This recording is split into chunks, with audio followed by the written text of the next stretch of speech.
ఆమేన్. సమయము ప్రాముఖ్యమైన సమయంలోకి మనం వెళ్ళబోతున్నాము. ఉన్న సమయము మరి అన్నకు అప్పగిద్దాము. అందరం శ్రద్ధతో మన ప్రార్థన పూర్వకంగా మనం విందాం. అన్న ప్రైజ్ ది లార్డ్ అన్న. Praise lord brother, thank you so much once again. అందరికీ ప్రభు నామంలో హృదయపూర్వకమైనటువంటి వందనాలు తెలియజేస్తున్నాను. మరలా తిరిగి అపోస్తుల కార్య గ్రంథంలో మనం ఈరోజు 12, 13 అధ్యాయాలు మనం ధ్యానం చేయడానికి సిద్ధపడుతున్నాం కనుక గతించిన వారం వరకు 11 అధ్యాయాలు మనం ముగించుకొని ఈరోజు మరి 12, 13 అధ్యాయాలు మనం ధ్యానం చేయడానికి సిద్ధపడుతున్నాం కనుక మొదటిగా 12వ అధ్యాయంలో మనకి ప్రాముఖ్యమైనటువంటి టాపిక్ ఏంటంటే ప్రార్థించే సంఘం యొక్క శక్తి అనేటటువంటి అంశాన్ని రాత్రికాల సమయంలో మరి మనందరం కూడా జ్ఞాపకం చేసుకుందాం. ఆదిమ సంఘము, ఎర్లీ చర్చ్ యొక్క మరి ప్రార్థించే సంఘముగా, ఆ ప్రార్థించే సంఘం యొక్క శక్తి ద్వారా జరిగినటువంటి కార్యాలను మనం ఈ రాత్రికాల సమయంలో మనము జ్ఞాపకం చేసుకుంటున్నాం కనుక మరి power of the early church అన్నమాట. ఎర్లీ చర్చ్ ప్రేయర్, సంఘము, ప్రార్థించే సంఘం యొక్క శక్తి ద్వారా దేవుడు ఏ విధంగా గొప్ప కార్యాలు జరిగించాడో మనం చూస్తాం. దానికంటే ముందుగా మొదటి 4 వచనాలలో హేరోదు అనేటటువంటి రాజు, హేరోదు అగ్రిప్ప 1 అంటారు. ఆయన సంఘాన్ని బహుగా హింసిస్తా ఉన్నాడు. యెరూషలేములో ఉన్నటువంటి సంఘం దాదాపు అదే కాలమందు రాజైన హేరోదు సంఘపు వారిలో కొందరిని బాధ పెట్టుటకు బలత్కారంగా పట్టుకుంటా ఉన్నాడు. యోహాను సహోదరుడైనటువంటి యాకోబుని ఖడ్గంతో చంపించాడు. 12 మంది యేసు ప్రభు వారి యొక్క శిష్యులలో మరి యాకోబు అంటే యోహాను సహోదరుడైనటువంటి యాకోబు మరి ఖడ్గం చేత చంపబడ్డాడు. హేరోదు యాకోబుని ఖడ్గం చేత చంపించినట్లుగా మనం చూస్తా ఉన్నా. తద్వారా ఇది యూదులకు ఇష్టమైన కార్యం అని తెలుసుకొని హేరోదు యూదులకు ఫేవర్ గా ఉన్నాడు. ఎందుకంటే ఎక్కువ మంది యోధులు యేసు ప్రభుని నమ్మలేదు. అదే యూదుల్లో నుండి ఈ శిష్యులు అలాగే అనేక మంది యేసుక్రీస్తుని ఈ అపోస్తల కార్య గ్రంథంలో పేతురు ప్రసంగం ద్వారా మొదటిగా 3000 మంది, ఆ తదుపరి 5000 మంది అలా విస్తరించుకుంటూ అనేక మంది యోధులు యేసుక్రీస్తుని మెస్సయాగా, దేవుని కుమారునిగా, దేవునిగా వారు అంగీకరించి సంఘము 120 మంది, 3000, 5000 ఇలా ర్యాపిడ్ గా విస్తరిస్తున్నటువంటి టైంలో పొలిటికల్ గా, రాజకీయంగా హేరోదు రాజు యూదులపై అధికారిగా ఉంటా ఉన్నాడు. అతడు యూదులకు ఇష్టమైనటువంటి కార్యాన్ని చేయటం ద్వారా అతడు పేతురును కూడా పట్టుకోవాలని ఆలోచన కలిగి ఉన్నాడు. ఆ దినాలు ఎలాంటివంటే పులియన్ రొట్టెల పండుగ దినాలు. అంటే ఇశ్రాయెల్కి 7 పండుగలు ఉండేవి. అందులో 2వ పండుగ పస్కా పండుగ తర్వాత వచ్చేటటువంటి పండుగ ఫీస్ట్ ఆఫ్ ది అన్లీవెన్ బ్రెడ్ అని అంటారు. 7 days అది జరుగుతూ ఉంటది.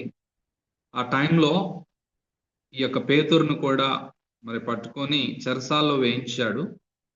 పస్కా పండుగ అయిన పిమ్మట అంటే ఆ పండుగ టైంలో ప్రజల యొద్దకు అతని తేవలను ఉద్దేశించి అతని కావలి ఉండుటకు 4 చతుష్టయముల సైనికులకు అతన్ని అప్పగించడం జరిగింది. అంటే చాలా మందిని 16 మరి ప్రత్యేకంగా పేతుర్ని కావలా ఉంచడానికి, పేతురికి కావలి ఉండటానికి సైనికులను, సోల్జర్స్ అంటే సైనికులను అక్కడ కాపలాగా మరి ఉంచటం మనందరం కూడా చూస్తా ఉన్నాం. ఈ భయంకరమైనటువంటి హింస అనేది మరి దేవుని బిడ్డలకి కొత్తేమి కాదు. క్రైస్తవ్యానికి హింసలు అనేవి వస్తాయని యేసుప్రభు వారు ముందే చెప్పాడు. లోకములో మీకు శ్రమ కలుగును, ఆయనను ధైర్యం తెచ్చుకోండి, నేను లోకాన్ని జయించి ఉన్నానని యేసుప్రభు వారు చెప్పాడు. ఒక విధంగా చెప్పాలంటే ఈ హేరోదు రాజు దేవునితోనే మరి పోరాడటానికి నిలబడినటువంటి వ్యక్తిగా మనకు కనబడతా ఉన్నాడు. ఇలా చరిత్రలో బైబిల్లో మనం చూసినప్పుడు చాలా సంఘటనలు జరగటం మనందరం కూడా గమనిస్తూ ఉంటాం. మొట్టమొదటిగా మనం జ్ఞాపకం చేసుకునేది ఏంటి అని అంటే, దేవునితో మరి యేసుప్రభు వారు అన్నాడు, దేవుడు అన్నాడు, మిమ్మ ముట్టిన వాడు నాకు అనుగుడ్డిని ముట్టినట్లే అని జ్ఞాపకం చేశాడు. సౌలు పౌలుగా మారుతున్న టైంలో కూడా సౌలా నువ్వు నన్ను ఎందుకు హింసించుచున్నావు అని అన్నప్పుడు నువ్వెవరు ప్రభు అన్నప్పుడు నేను హింసించుచున్న యేసుని అని చెప్పడం కూడా మనం చూస్తా ఉన్నాం. సో ఆ విధంగా సంఘాన్ని హింసించినప్పుడు అల్టిమేట్ గా యేసు ప్రభుని హింసించినట్లే. సో కాబట్టి మరి దేవునికి విరోధమైనటువంటి జ్ఞానమైనను మరి వివేచన అయినను ఆలోచన అయినను నిలవదు అని సామెతల గ్రంథం 21వ అధ్యాయము 30వ వచనంలో దేవుడు జ్ఞాపకం చేస్తా ఉన్నాడు. యెహోవాకు విరోధమైన జ్ఞానమైనను వివేచన అయినను ఆలోచన అయినను నిలవదు అని బైబిల్లో ఉంది. సో నాకు విరోధముగా రూపింపబడిన ఏ ఆయుధమును వర్ధిల్లదు అని దేవుడు జ్ఞాపకం చేశాడు. సంఘానికి దేవుని బిడ్డలకు విరోధంగా నిలవబడినటువంటి ఏ ఆయుధము కూడా నిలవనేరదు అని వాక్యం తేటతెల్లగా మనకి జ్ఞాపకం చేస్తా ఉంది. కనుక అలాంటి విరోధమైనటువంటి జ్ఞానం కావచ్చు, వివేచన కావచ్చు, ఆలోచన కావచ్చు, దేవునికి వ్యతిరేకంగా ఏది పనిచేయదు అనేటటువంటిదే ఈ 12వ అధ్యాయంలో మెయిన్ గా మనం నేర్చుకుంటున్నాం. మాటలు చెప్పాలంటే దేవునితో వ్యతిరేకంగా పోరాడినటువంటి పరిస్థితులు అంతిమంగా ఏం జరిగింది అనేది కూడా మనం జ్ఞాపకం చేసుకుంటా ఉన్నాం. సో మరి బైబిల్ గ్రంథంలో అనేక మంది రాజులు, మొట్టమొదటిగా మనం జ్ఞాపకం చేసుకుంటే నిర్గమకాండంలో ఫరో ఐగుప్తులో ఉన్నటువంటి ఇశ్రాయేల్ ప్రజల్ని ఏ విధంగా భయంకరంగా హింసించడము, మరి వారిని చెరగా కలిగి ఉండడాన్ని బట్టి దేవుడు ఏ విధంగా భయంకరమైనటువంటి తెగుళ్ళు ఐగుప్తు దేశం మీదకి తీసుకురావటము, అల్టిమేట్ గా మొదటి సంతానమైనటువంటి ప్రతి ఇంట్లో మొదటి సంతానం చనిపోయేంత వరకు 10 తెగుళ్ళు ఐగుప్తు దేశంలో రావటం, మగపిల్లలు చనిపోవటం మనం చూస్తున్నాం. అయినప్పటికీ ఫరో దేవునితో పోరాటంలో ఇంకా మరి పోరాటానికి మొండివాడిగా ఉంటా ఉన్నాడు. సో అతని యొక్క పోరాటం ఆల్మోస్ట్ ఎక్కడ దాకా వచ్చింది అని అంటే, ఇశ్రాయేల్ ప్రజలు వారు ప్రయాణమై ఎర్ర సముద్రాన్ని దాటినప్పటికీ కూడా ఆ ఫరో సైన్యము ఎర్ర సముద్రములో మునిగిపోయేంత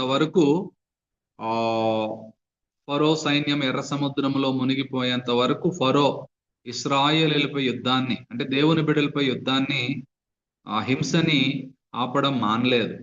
సో అల్టిమేట్ గా ఏమైపోయింది, ఎర్ర సముద్రంలో వారు మునిగిపోవటం. సో దేవునికి విరోధంగా, దేవుని చిత్తానికి, ఆయన ప్రణాళికకు విరోధంగా మరి ఏ జ్ఞానమైన, వివేచనైన, శక్తి అయినా ఏది కూడా పనిచేయదు అని మనం చూస్తున్నాం.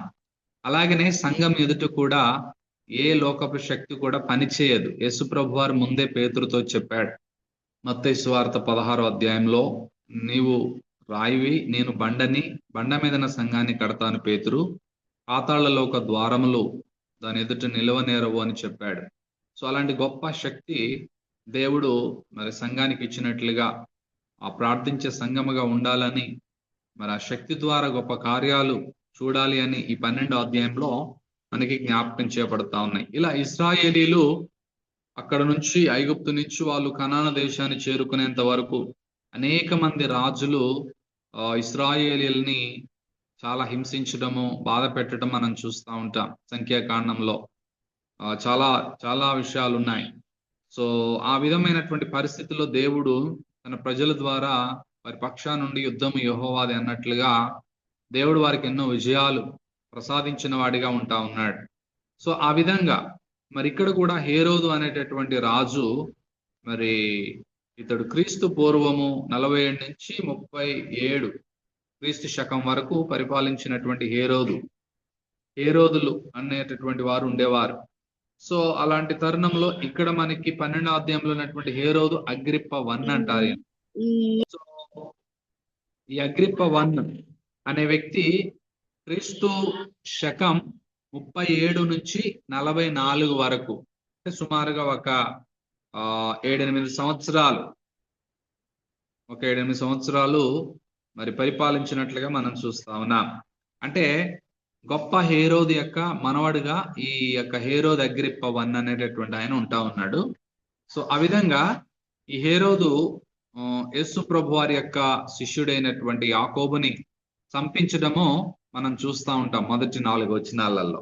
నెక్స్ట్ 5-19 వచనాలలో మనం జ్ఞాపకం చేసుకునేది ఏంటి అని అంటే, పేతురు చెరసాలలో వేయబడిన తర్వాత ఏ విధంగా కార్యము జరిగిందో ప్రాముఖ్యంగా మనము 5వ వచనం నుండి మనం జ్ఞాపకం చేసుకుంటా ఉంటాం.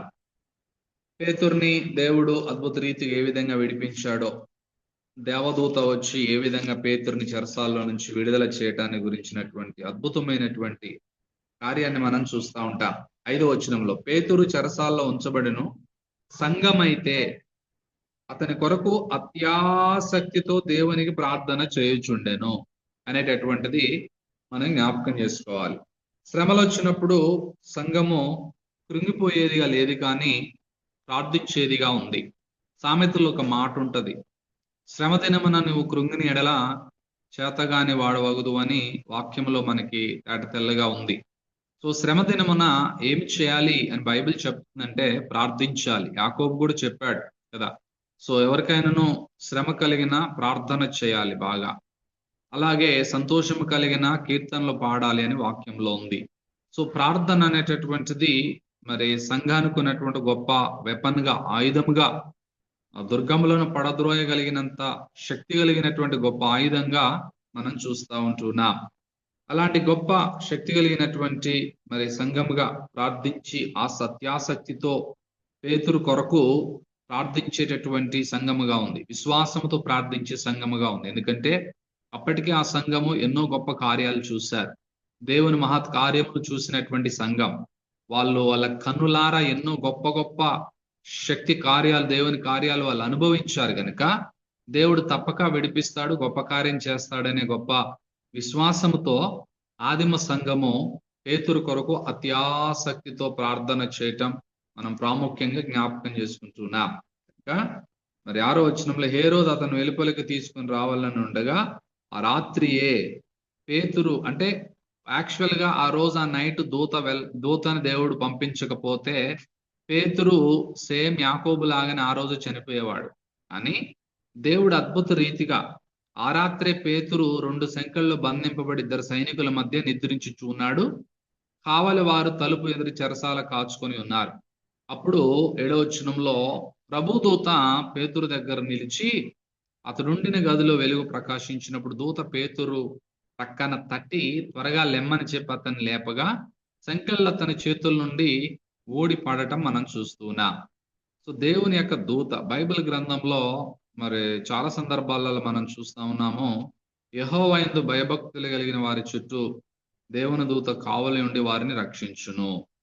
దేవుడు మరి కొన్ని సందర్భాలలో తన దూతలను మరి మన కొరకై పరిచారకులుగా పెట్టాడు అని, మనకి మరి వారు ప్రొటెక్షన్ ఇచ్చేవారిగా ఉన్నారు అని బైబిల్ గ్రంథంలో మనకి జ్ఞాపకం చేస్తా ఉంది. రాయి తగలకుండా ఎత్తుకుంటారు అని, అనేక అపాయాలలో మరి కాపాడేటటువంటి స్థితిలో ఉన్నారు అని ప్రాముఖ్యంగా మన వాక్యంలో చూస్తున్నాం. దేవదూతల పరిచర్య to the relation to the believers, to the relation to the church. సంఘానికి, సంఘములో ఉన్న విశ్వాసులకు దేవదూతల యొక్క ఏమంటారంటే సంబంధం, దేవదూతల యొక్క రిలేషన్ అనేటటువంటిది ప్రాముఖ్యంగా మనము చూస్తూ ఉంటున్నాం. అదేవిధంగా పేతురు జీవితంలో దేవుడు అద్భుతమైనటువంటి దేవదూతని, ప్రభు దూత, దేవుని యొక్క దూతని పంపించడం ద్వారా ఆ రోజు ఏ విధంగా దానియేలు సింహాల గుహలో ఉన్నప్పుడు దేవదూత వచ్చి ఆ సింహాల నోళ్లను మోయించాడో దేవదూత, అలాగే పేతురు చెరసాలలో ఉన్నప్పుడు సంకెళ్ళ చేత బంధించబడినప్పుడు దేవదూత వచ్చి సంకెళ్ళు మరి తెంపివేసి పేతుర్ని మరి బయటికి తీసుకురావటము, నడుము కట్టుకొని చెప్పులు తొడుక్కోమని చెప్పడం, తర్వాత నీ వస్త్రం పైన వేసుకొని నా వెంబడి రమ్మని దేవదూత పేతురుతో మాట్లాడటం, అతడు వెలుపలికి వచ్చి దూత వెంబడి వెళ్ళి దూత వలన జరిగినది నిజముగా జరిగినని గ్రహింపక తనకు దర్శనం కలుగుతుంది అనుకుంటున్నాడు. అప్పుడు మొదటి కావలి, 2వ కావలి అని దాటి పట్టణానికి పో ఇనుప గవిని ఎద్దుకు వచ్చినప్పుడు దానంతటదే వారికి తెరుచుకున్నది అనమాట. అది బయలుదేరి ఒక వీధి దాటిన వెంటనే దూత అతన్ని విడిచిపోయాను. అద్భుత రీతికి ఇక్కడ వాళ్ళు ప్రార్థన చేస్తా ఉన్నారు సంఘం అత్యాసక్తితో. ఆ ప్రార్థన పరలోకానికి వెళ్ళింది. పరలోకము నుండి దేవదూత వచ్చాడు.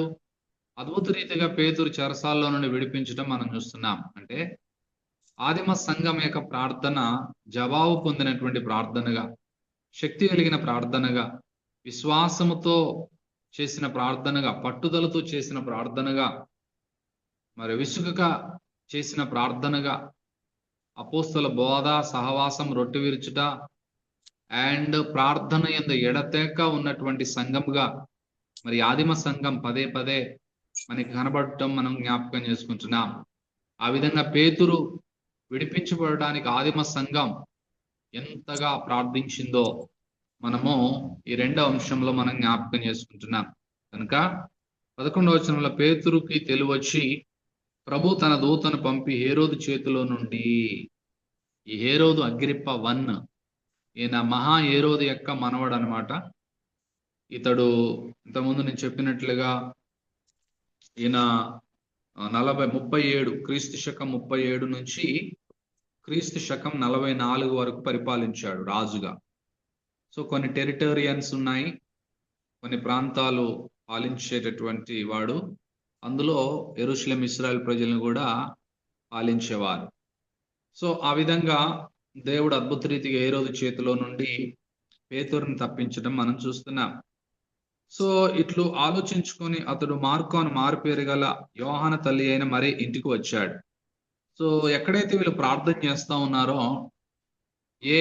మరి మార్కు అనే మారుపేరు అంటే యోహాన్ అనే మారుపేరు గల మరి మార్కు అనేటటువంటి మారుపేరు గల యోహాన్ జాన్ మార్క్ అంటారు. మార్క్ సువార్తను రాసినటువంటి జాన్ మార్క్. సో ఆయన తల్లి మరియా ఇంటికి పేతురు రావటం మనం చూస్తున్నాం. అక్కడ వీళ్ళందరూ కూడి ప్రార్థన చేస్తా ఉన్నారు. అక్కడ అనేకులు కూడి ప్రార్థన చేస్తా ఉండడం. అంటే ఆదిలో హౌస్ చర్చెస్ ఉండేవి.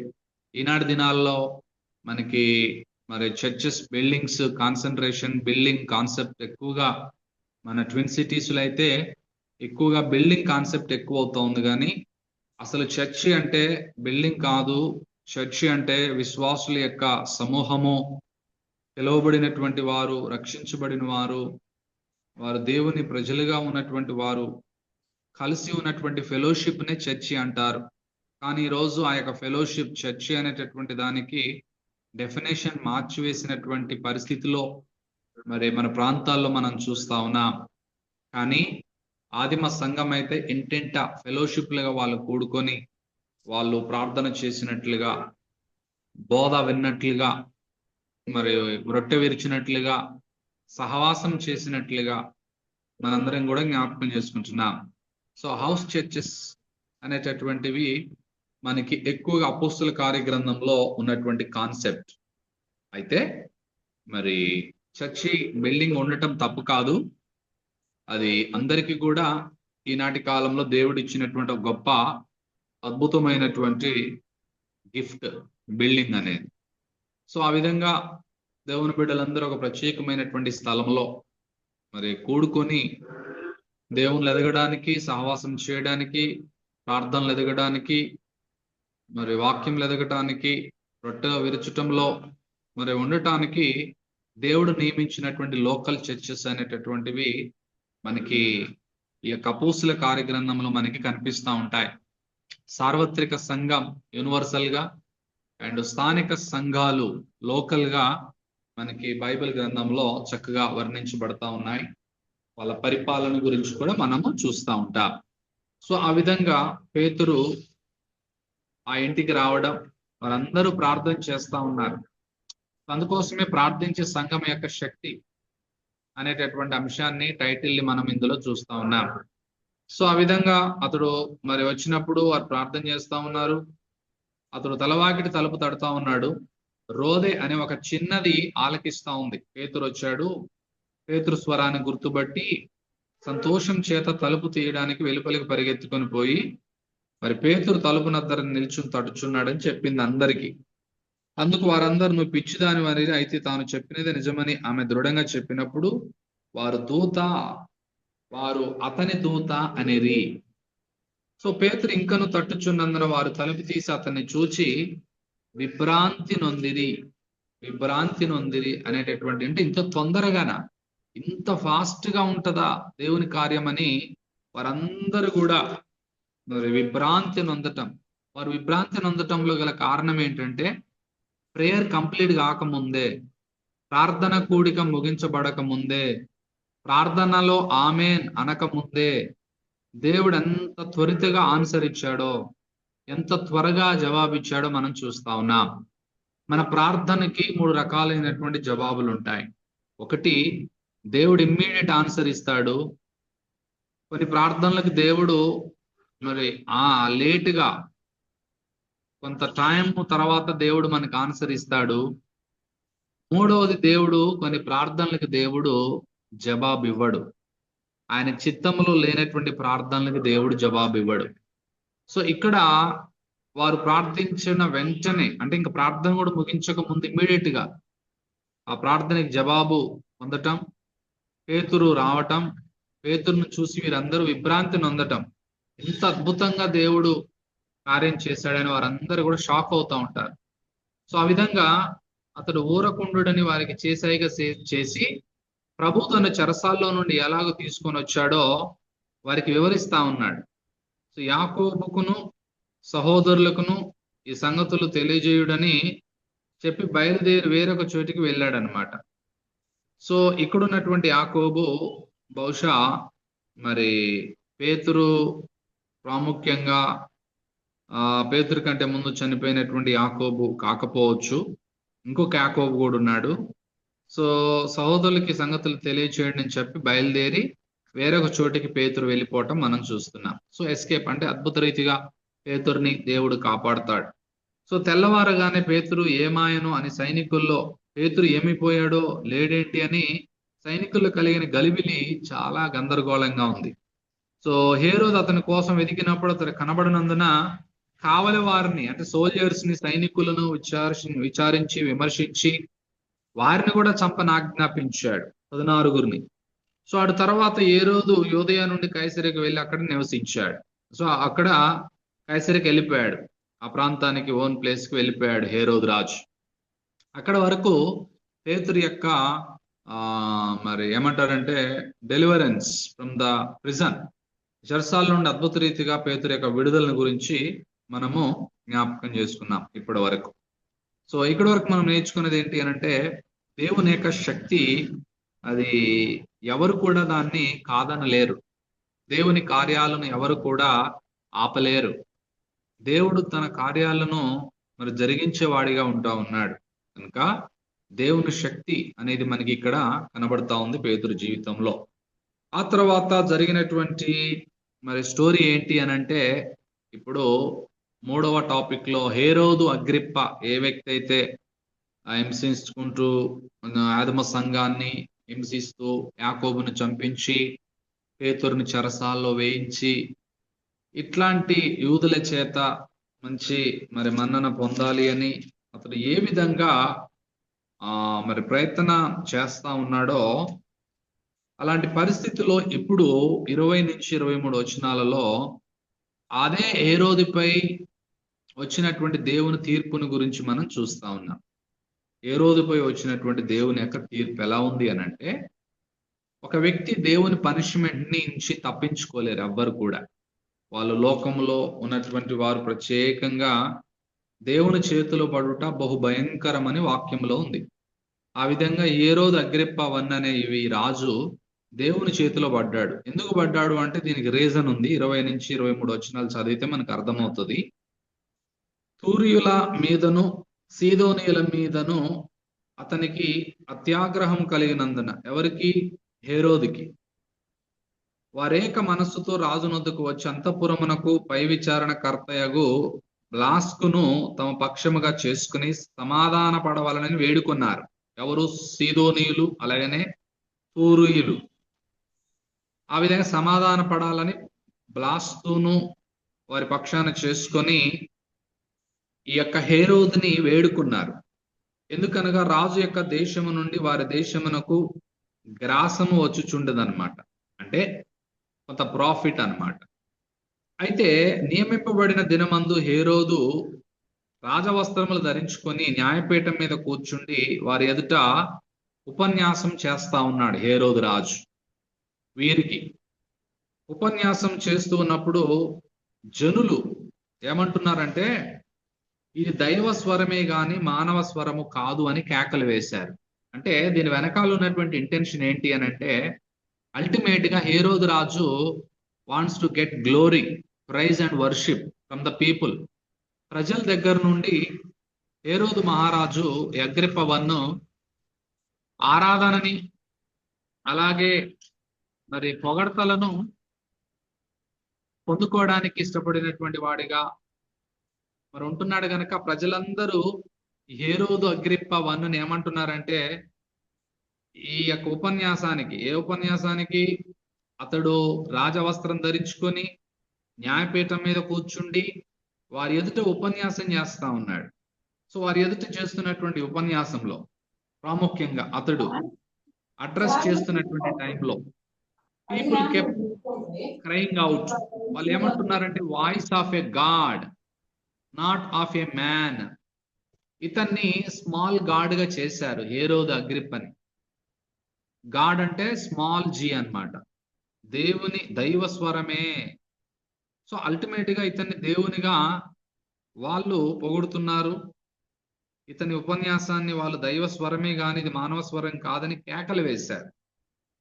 సో ఇప్పుడు 23వ వచనంలో హేరోదు అగ్రిప్ప దేవుని మహిమపరచనందున, దేవుణ్ణి మహిమపరచనందున, సో ఆ Agrippa Herod Raju did not give God the glory, దేవునికి మహిమ ఇవ్వనందున, దేవుని మహిమపరచనందున వెంటనే ప్రభు దూత, సేమ్ పేతురు చెరసాల్లోనికి ఏ విధంగా దేవుడు దూతను పంపించాడో విడిపించడానికి, దేవుడు తన దూతని మరలా పంపించి ఈ యొక్క హేరోదు అగ్రిప్పని మరి మొత్తడం, తద్వారా పురుగులు పడి ప్రాణం విడిచి చనిపోవడం మనం చూస్తా ఉన్నాం. సో బైబిల్ గ్రంథంలో మనం చూసినప్పుడు ఫరో రాజు అలాగనే అయిపోయాడు. తర్వాతకి నెబుకద్నెజర్ రాజు, ఇలాంటి రాజులు ఎందరో మరి మట్టి కలిసిపోయినట్లుగా మనం చూస్తున్నాం. నాకు విరోధంగా రూపింపబడిన ఏ ఆయుధం వర్ధిల్లదు అని, నాకు రావలసిన మహిమని నేను ఎవరికి ఇవ్వను అని, దేవునికి రావలసినటువంటి స్తుతి, మహిమ, ఘనత ఈరోజు చాలా మంది ఆ యొక్క గ్లోరీని, ఆ మహిమని పొందుకుంటున్నారు. అందుకోసమే 115వ కీర్తనలో మనం చదువుతాం, మాకు కాదు యెహోవా, మాకు కాదు, నీ కృపా సత్యములను బట్టి మీ నామమునికే మహిమ కలుగునుగా. కానీ యేసు ప్రభు వారు కూడా ఈ లోకంలో ఉన్నప్పుడు దేవుడైనప్పటికీ కూడా ఆయన మానవుడిగా కూడా ఉన్నాడు గనుక ఆయన ఏమన్నాడంటే, ఒక మాట ప్రాముఖ్యంగా యేసు ప్రభు వారు ఈ లోకంలో జీవించినప్పుడు మరి ప్రాముఖ్యంగా దేవుణ్ణి ఎంతో మహిమపరిచినటువంటి వాడిగా, నా గురించి మీరు ఎక్కువగా ఖ్యాతి చేయకండి అని చెప్పాడు. సో ఈరోజు చాలా మంది నిజంగా మరి చాలా మంది దేవుని యొక్క మహిమని దొంగిలించేటటువంటి వారిగా ఉంటున్నారు. అది చాలా ప్రమాదకరమైనటువంటి విషయం. సో కాబట్టి దేవుడు తన మహిమని ఎవరికి ఇచ్చేవాడు కాదు. రోమపత్రికలో కూడా చదువుతాం మనం, ఆ దేవుని యొక్క మహిమని జంతువుల యొక్క, మరి పురుగుల యొక్క, చతుస్పాద జంతువుల యొక్క మహిమా స్వరూపముగా మార్చారు అని మనం చూస్తూ ఉంటున్నాం. కనుక యెషయా గ్రంథంలో కూడా ఒక మాట చూస్తాం, మనల్ని దేవుడు ఎందుకు సృష్టించాడు అని అంటే, ఫర్ హిస్ గ్లోరీ, తన మహిమ నిమిత్తమై నేను సృజించిన జనులను తెప్పించుము అని దేవుడు చెప్తా ఉంటాడు. దేవుడు మనల్ని సృష్టించి, దేవుడు మనల్ని రక్షించింది ఫర్ హిస్ గ్లోరీ. అలాగనే నిర్గమాకాండంలో కూడా దేవుడు మోషే ద్వారా ఫరోకి పదే పదే ఇదే మాట చెప్పాడు, నా ప్రజలను పంపించు, నన్ను సేవించుటకై నా ప్రజలను పంపించు, నన్ను సేవించుటకై నా జనుల అరణ్యానికి పంపించుమనే మాటలు రిపీటెడ్ గా మనకి కనిపిస్తూ ఉంటాయి. Purpose of our creation and as well as purpose of our redemption is to glorify God. దేవుని మహిమపరచటమే మన అంతిమ మరి గురి అయి ఉంటా ఉంది. మన జీవితంలో కూడా మనం దేవుని మహిమ కొరకు జీవించాలి అని, మనం భోజనం చేసినా పానము చేసినా దేవుని మహిమ కొరకు చేయాలి అని, every part of our life should give glory to God. మన జీవితంలో ప్రతి భాగము దేవునికి మహిమ తెచ్చే జీవితంగా ఉండాలి. ప్రతి ఒక్కరిని దేవుడు అదే ఉద్దేశంతో సృష్టించాడు అనే సత్యాన్ని జ్ఞాపకం చేసుకుంటున్నాం. కనుక హేరోదు మరి పొగడబడటానికి, మహిమను తెచ్చుకోవడానికి ఇష్టపడ్డాడు గనుక దేవుని తీర్పు హేరోదు మీదకి రావటం ప్రాముఖ్యంగా మరి no one escape from God's judgment, దేవుని యొక్క శిక్ష నుండి మరి ఎవరు కూడా తప్పించుకోలేరు అనేటటువంటి విషయాన్ని ఇక్కడ ప్రాముఖ్యంగా మనము 3వ టాపిక్ లో మనం చూస్తున్నాం. నెక్స్ట్ లాస్ట్ది, తద్వారా అల్టిమేట్ గా దేవుని యొక్క ఉద్దేశం అనేది నెరవేరుతుంది. సో గాడ్స్ పర్పస్ అనేది కెనాట్ బి ఫ్రస్ట్రేటెడ్ అన్నమాట. దేవుని యొక్క ఏమంటారంటే ఉద్దేశం. సో నేను 2వ టాపిక్ లో ఏం చెప్పానంటే దేవుని యొక్క శక్తి, God's power cannot be contested అనే దాని గురించి చెప్పాను. అలాగనే మరి God's punishment cannot be avoided అనేది ఇప్పటి వరకు మనం చూసాం. ఇప్పుడు గాడ్స్ పర్పస్ ఆర్ పర్పసెస్, దేవుని ఉద్దేశాలు అనేవి కెనాట్ బి ఫ్రస్ట్రేటెడ్, అవి నిర్మూలించబడవు, అవి ఖచ్చితంగా నెరవేరుతాయి. దేవుడు తన చిత్తవృత్తి చొప్పున ఆయన చేస్తాడు. ఆయన చిత్తానికి విరోధంగా జ్ఞానమైన వివేచన అయినా నిలవదు అని ఇంతకుముందు మనం స్టార్టింగ్ లో సామెతల గ్రంథంలో మనం చదువుకున్నాం. నేను మీకు జ్ఞాపకం చేశాను 21వ అధ్యాయం 30వ వచనంలో, యెహోవాకు విరోధమైన జ్ఞానమైన వివేచన అయినా ఆలోచన అయినా నిలవదు. సో ఈ విధంగా మనం జ్ఞాపకం చేసుకుంటున్నప్పుడు నరుని ఆలోచనలు అనేకములుగా పుట్టును, అయితే యెహోవా యొక్క తీర్మానమే స్థిరము అని కూడా మనము వాక్యంలో 16వ అధ్యాయం అనుకుంటా, సామెతలు 16:33లో ఉంది అన్నమాట. చీట్లు ఒడిలో వేయబడును, వాటి వలన తీర్పు యెహోవా వశము. కనుక సో దేవుని యొక్క ఉద్దేశాలు అనేవి ఏంటి అని అంటే సంఘం పట్ల 24-25 వచనాలలో దేవుని వాక్యం ప్రబలమై వ్యాపించుచుండెను. దేవుని వాక్యం బహువేగముగా పరిగెత్తుతూ ఉన్నది. దేవుడు తన వాక్కు ద్వారా దేవుడు అనేకులను వెలిగిస్తా ఉన్నాడు.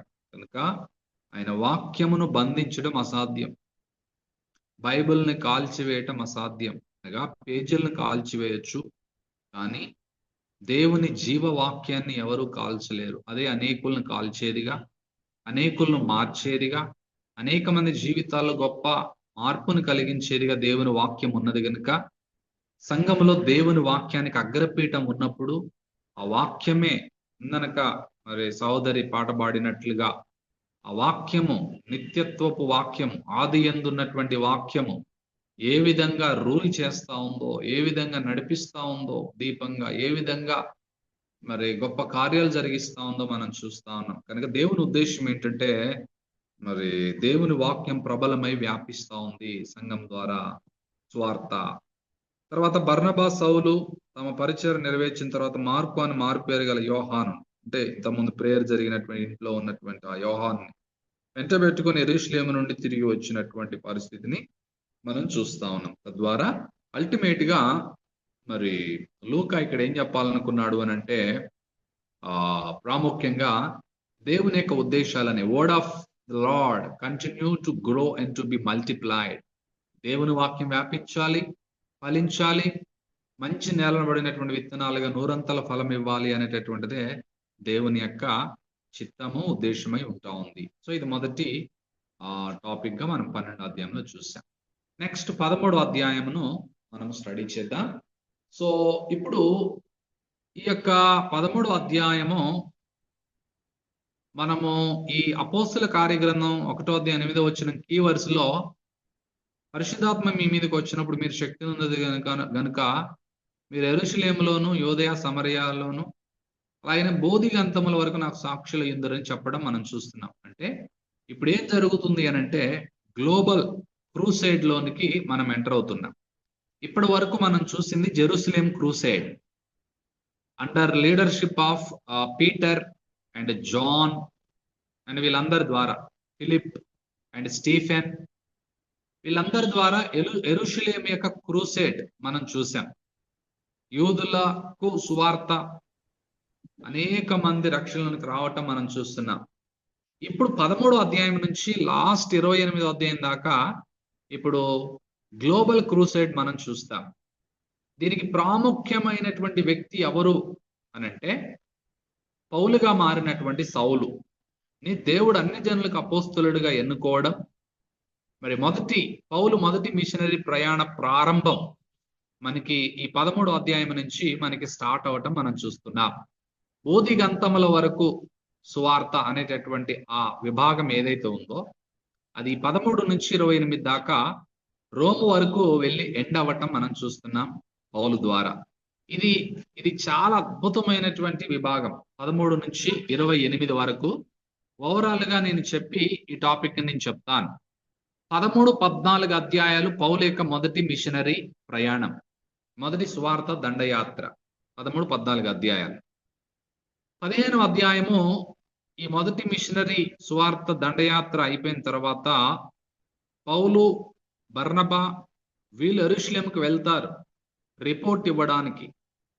వీరు ఎక్కడెక్కడ అన్య జనాంగాలకు సువార్త చెప్తే ఎంతమంది ప్రభు వైపుకు తిరిగారో, ఎంత అద్భుతమైన కార్యాలు, రక్షణ, మారుమనసు, ఫ్రూట్ అనేది ఎంత కలిగిందో తీసుకుని వెళ్ళినటువంటి సందర్భంలో కొంతమంది యూదులు అన్యజనులు రక్షణ విశ్వాసం ద్వారా కృపచేత రక్షించబడినప్పటికీ వారు కూడా మనవలే సున్నతి పొందాలి అనేటటువంటి ఒక సమస్యను తీసుకొని వచ్చారు. అప్పుడు ఆదిమ సంఘం, తల్లి సంఘం, మదర్ చర్చ్ అయినటువంటి యెరూషలేము సంఘంలో ఈ సమస్యకి పరిష్కారం ఈ అపోస్తలులు, పౌలు, పెద్దలు అందరూ కూర్చొని ఆ 15వ అధ్యాయంలో మరి ఫస్ట్ చర్చ్ కౌన్సిల్ అంటారు దాన్ని, మొట్టమొదటి సంఘ సమాలోచన సభ. ఇలా 2025 సంవత్సరాలలో 21 సంఘ సమాలోచన సభలు జరిగాయి. అయితే బైబిల్లో మనకి మొట్టమొదటి సంఘ సమాలోచన సభ అంటే మొదటి చర్చ్ కౌన్సిల్ మనకి 15వ అధ్యాయంలో రికార్డ్ అయి ఉన్నది. ఆ తర్వాత చర్చ్ హిస్టరీలో మిగతావన్నీ సమస్యలు, క్రీస్తు దైవత్వాన్ని గురించి, బైబిల్ యొక్క పుస్తకాలను గురించి, త్రిత్వాన్ని గురించి, ఇలా ఎన్నో సమస్యలకు మరి సంఘ పెద్దలు వారు తీసుకొచ్చినటువంటి పరిష్కారాన్ని మనం చరిత్రలో చూస్తాం. అయితే 15వ అధ్యాయంలో అద్భుత రీతిగా వీరందరూ కలిసి అన్యజనాంగము మనవలే సున్నతి పొందాల్సిన అవసరం లేదు, వారు విశ్వాసం ద్వారా కృపచేత రక్షణ సరిపోతుంది, దానికి మనము మరి వేరే ఏది కూడా చేర్చకూడదు, సున్నతి ద్వారా రక్షణ కాదు, అది కేవలం దేవుడు అబ్రహాముకి ప్రమాణం చేసినప్పుడు, వాగ్దానం చేసినప్పుడు ఇచ్చిన గుర్తు అని ప్రాముఖ్యంగా మనం చూస్తా ఉన్నాం 15వ అధ్యాయంలో.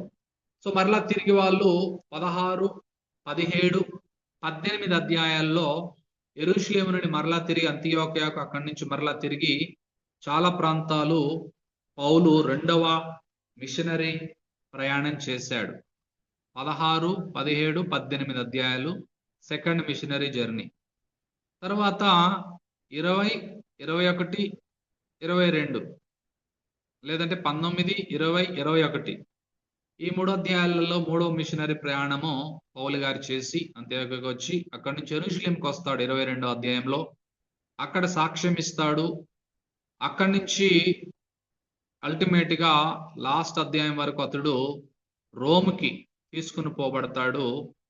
అక్కడ ఉండటంతో ఈ అపోస్తుల కార్యగ్రంథం అనేది ముగించబడుతుంది. ఆ తర్వాత చరిత్ర చెప్పేది ఏంటంటే చక్రవర్తి అయినటువంటి నీరో మరి పౌలు గారిని శిరచ్ఛేదనము, బిహెడెడ్ అంటారు, శిరచ్ఛేదనము ద్వారా పౌలుని మరి చంపినట్లుగా మనం చూస్తూ ఉన్నాం. అక్కడితో మరి మనకి పౌలు యొక్క జీవితం ముగిస్తుంది. ఈ 13 నుంచి 28 అధ్యాయాలు మనకి బాగా అర్థమైతే క్రొత్త నిబంధన మనకి ఎక్కువగా అర్థమయ్యే అవకాశం ఉంది. పౌలు రాసిన పత్రికలు, సంఘ పత్రికలు, కాపరి పత్రికలు, తర్వాతకి చర పత్రికలు, ఇవన్నీ కూడా మనకి ఇందులో నుంచే తన పరిచర్య, తన మిషనరీ ప్రయాణాలు, ఆయన రాసిన పత్రికలు, అనేకమైన విషయాలు, సిద్ధాంతాలు, విశ్వాసము, క్రైస్తవ్యము, సంఘ నియమాలు, సంఘ అభ్యాసాలు, ఎన్నో విషయాలు పౌలు తన పరిచర్యలో చేస్తూ, స్వార్థను ప్రకటిస్తూ, సంఘాలు స్థాపిస్తూ, అలాగనే పత్రికలు రాసినటువంటి విభాగము ఈ 13 నుంచి 28 అధ్యాయం దాకా. సో అయితే ఈ 13వ అధ్యాయాన్ని ఈరోజు మనము చూసి ఓవరాల్ గా మనం ముగించుకుందాం. ఇందులో 3 టాపిక్స్ ఉన్నాయి. మొదటిది ఏంటి అనంటే సార్థకమైనటువంటి సంఘ లక్షణాలు. ఇప్పుడు సంఘం అనేది యెరూషలేము నుండి అంతియోకియాకు షిఫ్ట్ అవుతుందన్నమాట. అప్పటి వరకు కేంద్ర స్థానం మదర్ చర్చిగా మనకి 12 అధ్యాయాలలో యెరూషలేం సంఘం అనేది ఉంది. ఇప్పుడు బోధిగంతముల వరకు అనగా పౌలు చేసినటువంటి పరిచర్యని అంతియోకియా అనే ప్రాంతాన్ని కేంద్రంగా చేసుకొని యెరూషలేముకి 450 కిలోమీటర్ల దూరంలో ఉన్నటువంటి అంతియోకియా ప్రాంతాన్ని కేంద్రంగా చేసుకొని అక్కడ నుంచి తన యొక్క పరిచర్యను 3 సువార్త దండయాత్రలు చేసినట్లుగా మనం చూస్తున్నాం. అయితే ఏ సంఘానికైనా కూడా సార్థకమైనటువంటి లక్షణాలు మనము 1 నుంచి 13 వచనాలలో అంతియోకియాలో ఉన్న సంఘములో అంతియోకియాలో ఉన్నటువంటి సంఘాన్ని గురించి మనం చూస్తున్నాం ఇప్పుడు. అయితే మరి ప్రత్యేకంగా సార్థకమైనటువంటి సంఘ లక్షణాలలో మనం చూసేది ఏంటి అనంటే మొదటి 13 వచనాలలో the character of an effective church. So మరి లక్షణాలు, characteristics of an effective church. సార్థకమైనటువంటి సంఘం యొక్క లక్షణాలలో నేను మీకు జస్ట్ ఒక 3 లేదా 4 విషయాలు నేను మీకు జ్ఞాపకం చేసి ఆ మొదటి టాపిక్ నేను ముగిస్తాను. అదేంటంటే ఆ మొదటి వచనంలో ఏముందంటే అంతియోకియాలో ఉన్న సంఘంలో బర్నబా, నిగేర్ అనబడిన సుమియోను, కురేనీయుడైన లుకియా, చతుర్థాధిపతి అయిన హేరోదుతో కూడా పెంచబడిన మనయేను, సౌలు అను ప్రవక్తలను బోధకులను ఉండిరి. సో మొట్టమొదటి లక్షణం సార్థకమైన సంఘం యొక్క క్వాలిటీ లేకపోతే క్యారెక్టర్ ఏమై ఉండాలి అని అంటే స్పిరిచువల్ లీడర్స్ ని కలిగి ఉండాలి సంఘం. అంటే ఆత్మీయ నాయకులు కలిగినటువంటి సంఘంగా ఉండాలి. అది సంఘానికి ఎంతో గొప్ప మరి ఎఫెక్టివ్నెస్ ని కలిగించేదిగా ఉంటా ఉంది. సో ఈ 5 men were the heart of the ministry at Antioch. ఈ 5 ఎవరైతే ఉంటున్నారు ఇక్కడ బర్నబా, సుమియోను, లుకియా, తర్వాత మనయేను, ఇక్కడ ఉన్నటువంటి సౌలు. సో వీరు ప్రాముఖ్యంగా మనకి అంతియోకియాలో ఉన్నటువంటి ఒక గొప్ప నాయకులుగా మరి ఉండటం మనం అందరం కూడా జ్ఞాపకం చేసుకుంటున్నాం. సో నాయకులు అనేటటువంటి మాట, సౌలు అను ప్రవక్తలను బోధకులను ఉండిరి అనేటటువంటి మాట మనం చూస్తున్నాం. ప్రాఫిట్స్ అని అంటారు. ఈ ప్రాఫిట్స్ ఎవరంటే ఆదిమ సంఘంలో ఉన్నటువంటి ప్రవక్తలు. అపోస్తలు కాకుండా ప్రవక్తలు కూడా ఉన్నారు. అపోస్తలు, ప్రవక్తలు సంఘానికి పునాది వేశారు. అందులో ఒక ఎగ్జాంపుల్ మనము అగబు అనేటటువంటి ప్రవక్తని గురించి మనం చూస్తాం. ఆల్రెడీ 11వ అధ్యాయం 28వ వచనంలో అగబును గురించి మనము లాస్ట్ వీక్ చూసాం అనుకుంటా. అగబు అనేటటువంటి ఒక ప్రవక్త నిలబడి లోకమందంతటా గొప్ప కరువు రాబోచున్నదని ఆత్మ ద్వారా సూచించాడు. అంటే వాళ్ళకి అప్పుడు ఇంకా బైబిల్ గ్రంథ పూర్తి విశ్లేషణ ఇవ్వబడలేదు గనక ముందేం జరగబోతుందో దేవుడు అలాంటి ఆదిమ సంఘంలో ఉన్న కొంతమంది ప్రవక్తలుగా దేవుడు చేసి చెప్పేవాడు. ఆ చెప్పినటువంటి ఆ అగబు భూలోకమంతా కరువు రాబోచున్నది అనేది క్లౌదియా చక్రవర్తి టైంలో సంభవించి, సో ఆ తర్వాత ఇంకా అనేక మంది మనకి కనబడతా ఉంటారు ప్రవక్తలు, ప్రవక్తనీయులు కూడా. ఫిలిప్పుకు 4 కుమార్తెలు ఉన్నారు, వారు ప్రవచించువారు అని కూడా మనకి రికార్డ్ చేయబడింది బైబిల్. ఇలా ఎందరో ఉన్నారనమాట. సో కాబట్టి వీరు పరిచర్య, అపోస్తల పరిచర్య ద్వారా నాయకత్వ పరిచర్య మరి అద్భుత రీతిగా జరిగినట్లుగా మనం చూస్తున్నాం. సో మొదటి లక్షణం ఏం చెప్పానంటే సంఘ సార్థకమైన లక్షణంలో మొదటిది స్పిరిచువల్ లీడర్స్ అన్నమాట. రెండవది స్పిరిచువల్ మినిస్ట్రీ. అందులోనే స్పిరిచువల్ మినిస్ట్రీ మనకి 12వ వచనం మొదటి భాగంలో కనబడుతుంది. కాదు, మన 2వ వచనం మొదటి భాగం. వారు ప్రభువుని సేవించుచు ఉపవాసము చేయుచుండగా. ఎవరు? ఆత్మీయ నాయకులు. ఏ విధంగా 6వ అధ్యాయంలో డీకన్స్ ని ఈ నాయకులు ఎన్నుకున్నారో, మేము ప్రార్థన యందు వాక్య పరిచర్యందు బిజీగా ఉండాలి. ఈ నాయకులు ఏ విషయంలో బిజీగా ఉండాలి? రెస్పాన్సిబిలిటీ ఆఫ్ స్పిరిచువల్ షెపర్డ్స్ ఈ స్పిరిచువల్ మినిస్ట్రీ. ఆధ్యాత్మికమైన నాయకులు వాళ్ళ యొక్క బాధ్యత ఏంటంటే ఆత్మీయమైనటువంటి పరిచర్య, భౌతికమైన పరిచర్య కాదు. అందుకోసమే నేను ఇక్కడ ఒక విషయాన్ని చెప్పాలనుకుంటున్నాను. పాస్టర్స్, సంఘానికి ఉన్నటువంటి నాయకుల యొక్క ప్రధానమైన పని ఏంటంటే స్పిరిచువల్ ఫీడింగ్ ప్రైమరీ వాళ్ళది. అంతే తప్ప మానవ సేవే మాధవ సేవ అనేది కాదు. Service to humanity is not service to God అని మనం జ్ఞాపకం చేసుకోవాలి. అది తప్పని కాదు, అది మంచిదే. కానీ దేవుని యొక్క దృష్టిలో అది సేవగా పరిగణించబడదు. మానవ సేవే మాధవ సేవ అనేటటువంటి సూత్రం అనేది, సోషల్ వర్క్ అనేది స్పిరిచువల్ వర్క్ కిందికి రాదు, అది ఫిజికల్ వర్క్ కిందికి వస్తుంది. అది అలాంటి పనిలో వీళ్ళు లేరు. ఎర్లీ చర్చ్ లీడర్స్ అలాంటి సోషల్ మినిస్ట్రీ, సోషల్ వర్క్స్ లో లేరు వీళ్ళు. బోర్లు వేపించటం కానీ, బట్టలు పంచటము, భోజనాలు పెట్టడము, ఇంకా మిగతా పెట్టడం అనేది తప్పని కాదు కానీ వాళ్ళ ప్రధానమైనటువంటి పని ఏంటంటే స్పిరిచువల్ మినిస్ట్రీ ఉంది వాళ్ళకి. ఆత్మలను కాచే పని ఉంది. అందుకోసం ఎబ్రీ పత్రికలో చూస్తాం, మీ పైన ఉన్న నాయకులు మీ ఆత్మల్ని కాయిచున్నారు గనుక. ఈరోజు ఆ పరిజ్ఞానం చాలా మందికి లేదు. ఆత్మను గూర్చినటువంటి జ్ఞానం, ఆత్మల్ని కాయడం, షెపర్డ్ని ఫీడ్ చేయడం, వాళ్ళని సర్వసత్యములకు నడిపించడం, వాళ్ళకి క్షేమాభివృద్ధిని కలిగించడం, ప్రార్థన, ప్రాముఖ్యంగా వాక్యముని బోధించడం అనేటటువంటిది విడిచిపెట్టి చాలా మందిని సేవ చేస్తున్నాననేటువంటి భ్రమలో వాళ్ళు అన్నెసెసరీ ప్రోగ్రామ్స్ ని పెట్టుకోవడం. Many in the ministry today who are busy with shallow activities అన్నమాట. చాలా పలచనైనటువంటి కార్యక్రమాలు కలిగి ఉంటున్నారు చాలా మంది స్పిరిచువల్ లీడర్స్, ప్రోగ్రామ్స్.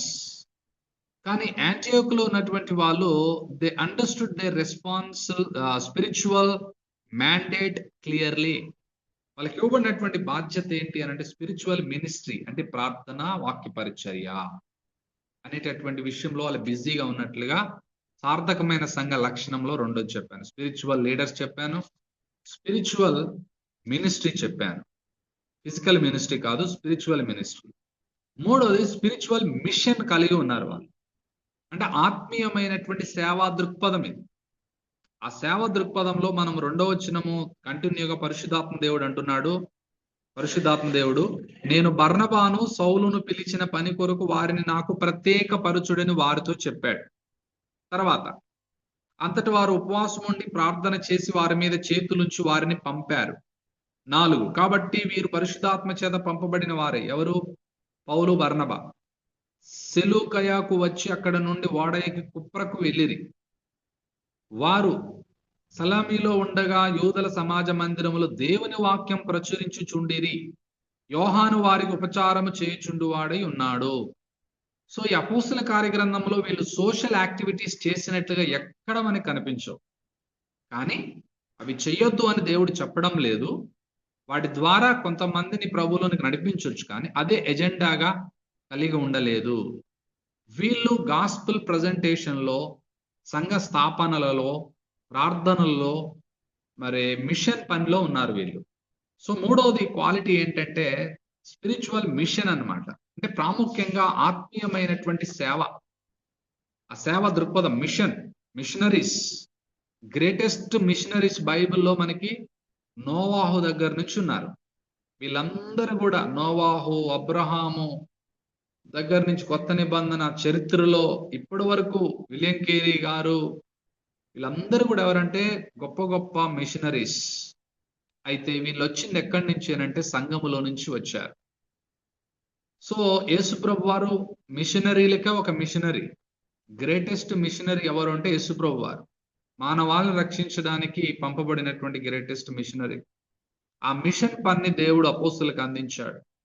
పౌలుని ఎన్నుకున్నాడు. పౌలు ఒక గొప్ప మిషనరీగా, చాలా జర్నీ చేసిన వాడిగా, వందల వేల కిలోమీటర్లు రవాణా వ్యవస్థ లేని టైంలో, ట్రాన్స్పోర్టేషన్ లేని టైంలో ఎంతో గొప్ప ప్రయాణికుడిగా పేరు పొందినటువంటి పౌలు మరొక గొప్ప మిషనరీగా పనిచేసినట్లుగా మనకి ఉంది. అయితే అతడు బయట నుంచి రాలేదు, కానీ సంఘంలో నుండే మరి ఏం చేశారంటే పరిశుద్ధాత్మ దేవుడు చెప్పినప్పుడు బర్నబాను సౌలుని పిలిచిన పని కొరకు వారిని నాకు ప్రత్యేకపరచండి, సెట్ అపార్ట్.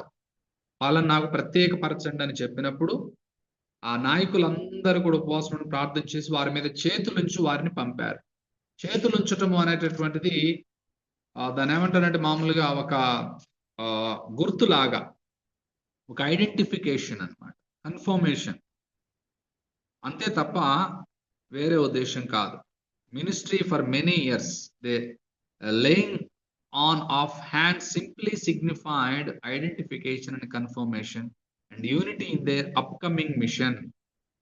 వాళ్ళు చేయబోతున్నటువంటి పరిచర్య కొరకు ఒక గుర్తింపు, సంఘము వారిని ప్రత్యేకపరిచి పంపించినట్లుగా మనం చూస్తున్నాం. సో అందులో నేను చెప్పిన మూడోది ఏంటంటే స్పిరిచువల్ మిషన్. నాలుగవది స్పిరిచువల్ అపోజిషన్ కూడా ఉంటుంది. ఆధ్యాత్మికమైనటువంటి మరి అపోజిషన్, ఆటంకం కూడా మనకి 6, 7, 8 వచనాలలో వారు ఆ ద్వీపం అందంతటా సంచరించి పాపు అను ఊరికి వచ్చినప్పుడు గారడివాడు అబద్ధ ప్రవక్త అయిన బర్యేను అను ఒక యోధుని చూచారు. ఇతడు వివేకం గలవాడైన సెర్గి పౌలు అను అధిపతి వద్ద ఉన్నాడు. అతడు బర్నబాను సౌలును పిలిపించి దేవుని వాక్యం వినగోరెను. అయితే ఎలుమా అనేటటువంటి అధిపతి విశ్వాసం నుండి తొలగింపవలనని యత్నము చేసి వారిని ఎదిరించాడు. ఎలుమా అని పేరునకు గారడీవాడని అర్థం. ఏ విధంగా మనం 8వ గారడీవాడైన సీమోను చూసామో, ఇక్కడ ఇంకొక గారడీవాడు ఉన్నాడు, ఆయన ఎలుమా.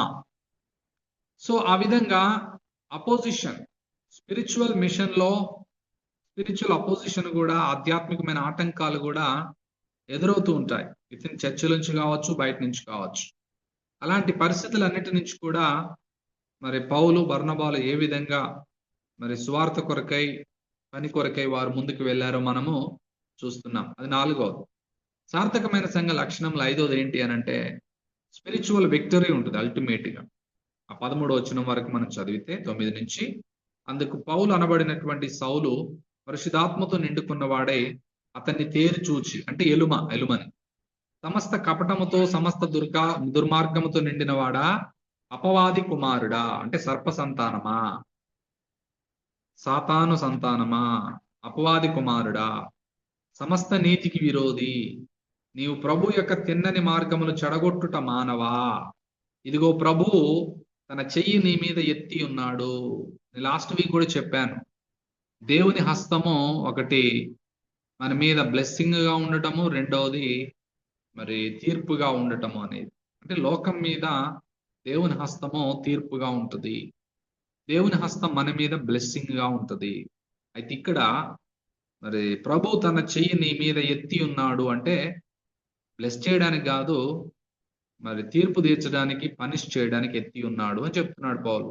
నీవు కొంతకాలం గ్రుడ్డివాడవై సూర్యుని చూడకుందు అని చెప్పాడు పౌలు. వెంటనే మబ్బును చీకటిగా అతన్ని కమ్మింది, ఎవరిని, ఎలుమని. కనుక అతడు తిరుగుచు ఎవరైనా చేయబట్టుకొని నడిపించురా అని వెతుకుచుండెను. అంతటా అధిపతి జరిగిన దానిని చూచి ప్రభు బోధకు ఆశ్చర్యపడి విశ్వసించాడు. వెంటనే ఇమ్మీడియట్ గా మరి గొప్ప ఏమంటారంటే విక్టరీ, విజయం మనం చూస్తా ఉన్నాం. తద్వారా పౌలును అతనితో కూడా ఉన్న వారిని ఓడ ఎక్కి పాపు నుండి బయలుదేరి పంపూలియాలోనున్న పెర్గముకు వచ్చారు. అచ్చట యోహాను వారిని విడిచిపెట్టి యెరూషలేమునకు తిరిగి వెళ్ళటం మనం చూస్తాం. జాన్ మార్క్ వారిని విడిచిపెట్టి ఎక్కడ, ఈ యొక్క యోహాను ఇక్కడ విడిచిపెట్టిపోయినటువంటిది. తర్వాతకి పౌలుకి బర్నబాకి విభేదం వచ్చి, పౌలు యోహాను మనతో రావాల్సిన అవసరం లేదు అంటాడు, బర్నబా తీసుకుని పోదామంటాడు. సో యోహాను విషయమై వారిద్దరికి విభేదం కలుగుతుంది. తర్వాత వాళ్ళు వేరు వేరు పరిచర్యలకు వెళ్ళటం మనం చూస్తున్నాం. సో ఆ విధంగా పాప నుండి బయలుదేరి పంపూలియాలో ఉన్న పెర్గెముకు వచ్చారు. సో అక్కడ పెర్గెములో యోహాను వారిని విడిచిపెట్టి యెరూషలేమునకు వెళ్ళిపోయాడు. పరిచారం అప్పటివరకు చేశాడు జాన్ మార్కు. ఆ రోజు పెర్గెములో వారిని విడిచిపెట్టి యెరూషలేముకి వెళ్ళిపోవటం మనం చూస్తున్నాం. తర్వాతకి మరలా కలుస్తాడు, అది వేరే విషయము. సో అక్కడ దాకా మనము సార్థకమైన సంఘ లక్షణాల యొక్క 5 విషయాలు మనం చూసాం. నెక్స్ట్ టాపిక్ ఏంటి అని అంటే 5 నిమిషాలలో మనం చూసి ముగించుకుందాం. పౌలు క్రీస్తుని ప్రకటిస్తూ ఉంటాడు. సో పాల్ ప్రీచెస్ జీసస్ అన్నమాట. ఇది చాలా ఇంపార్టెంట్ విషయం. 14 నుంచి 41 వచనాల వరకు పౌలు గారు ఫస్ట్ ప్రసంగం ఇది. ఒక విధంగా చెప్పాలంటే పేతురు ఏ విధంగా 2వ అధ్యాయంలో ప్రసంగం చేశాడో, పౌలు అద్భుత రీతిగా క్రీస్తుని ఎట్లా ప్రజెంట్ చేస్తా ఉన్నాడో ఇది మీరు చాలా జాగ్రత్తగా, ఇందులో నేను మీకు కొన్ని విషయాలు మీకు జ్ఞాపకం చేస్తాను. క్రీస్తుని ఏ విధంగా ప్రజెంట్ చేస్తా ఉన్నాడో 3 విషయాలు చెప్తాను. మొట్టమొదటిది మనము చూడటానికి ముందు వచనాలు చదువుకుందాం. 14 నుంచి చూస్తే, అప్పుడు వారు పెర్గే నుండి బయలుదేరి పిసిదియాలోనున్న అంతియోకియాకు వచ్చి విశ్రాంతి దినమందు సమాజ మందిరంలోనికి వెళ్ళారు, కూర్చున్నారు. ధర్మశాస్త్రం, ప్రవక్తల లేఖనములను చదివిన తర్వాత, ఇక్కడ ఒక విషయం మనం జ్ఞాపకం చేసుకోవాలి. ఈ అపోస్తులు, పౌలు వీళ్ళందరూ కూడా వాళ్ళ చేతులు అప్పటి వరకు ఉన్న గ్రంథం పాత నిబంధన గ్రంథం మాత్రమే. వాళ్ళు చేసిన పరిచర్య, రాసిన పత్రికలే మనకు కొత్త నిబంధనగా ఇవ్వబడ్డాయి. అయితే వాళ్ళకి అప్పటి వరకు ఉన్నది ధర్మశాస్త్రం, ప్రవక్తల లేఖనాలు అనేది మీరు నోట్ చేసుకోవాలి. అందులో నుంచి క్రీస్తుని ప్రజెంట్ చేయడం మనం చూస్తున్నాం ప్రాముఖ్యంగా. సో ఆ విధంగా చదివిన తర్వాత సమాజ మందిరపు అధికారులు, సహోదరులారా, ప్రజలకు మీరు ఏదైనా బోధ వాక్యము చెప్పవలన ఉన్న ఎడల చెప్పుడని వారికి వర్తమానం చేశారు. సో అంటే అప్పటి వరకు ఏం జరుగుతుండేది అంటే, సమాజ మందిరాలలో యెహోవా దేవుని గురించి, పాత నిబంధన గురించి చెప్తూ ఉండేది. యేసయ్య గురించి చెప్పకపోయేది, తెలియదు చాలా మందికి. ఆ ధర్మశాస్త్రము, ప్రవక్తల పుస్తకాలు యేసయ్యని గురించి చెప్పినటువంటి విషయాన్ని మర్చిపోయారు వాళ్ళు. ఆ విషయాన్ని అపోస్తలు, పౌలు ఎక్కువగా క్రీస్తుని హైలైట్ చేశారు. అదే అపోస్తలుల బోధ. కనుక అప్పుడు పౌలు నిలవబడి సైగ చేసి ఇట్లా అంటున్నాడు. 17వ వచనం నుండి ఫస్ట్ 22వ వచనం దాకా మొదటి విషయం ఏంటంటే, క్రీస్తుని ప్రజెంట్ చేసే విషయంలో ప్రాముఖ్యంగా Jesus the culmination of history అన్నమాట. అంటే యేసుక్రీస్తు ప్రభువారు చరిత్ర యొక్క ముగింపు అనేది పౌలు 17వ వచనం నుండి 22వ వచనం దాకా చెప్పాలనుకుంటున్నాడు ఈ పారాగ్రాఫ్ లో. ఇశ్రాయేలీలారా, అంటే సమాజ మందిరాలలో గ్యాదర్ అయ్యేది యూదులే, ఇశ్రాయేలీలే. వారికి చెప్తున్నాడు, దేవునికి భయపడు వారులారా వినండి. ఇశ్రాయేలుని ప్రజల దేవుడు మన పితరులను ఏర్పరచుకొని వారు ఐగుప్తు దేశమందు పరదేశులై ఉన్నప్పుడు ఆ ప్రజలను హెచ్చించి తన భుజబలము చేత వారిని అక్కడ నుండి తీసుకుని వచ్చి ఇంచుమించు 40 ఏండ్ల మట్టుకు, అంటే 40 సంవత్సరాల అరణ్యంలో వారి చేష్టలను దేవుడు సహించాడు. అయితే కనాను దేశంలో 7 జాతుల వారిని నాశనం చేసి వారి దేశములను వీరికి స్వాస్థ్యముగా పంచిచ్చాడు దేవుడు.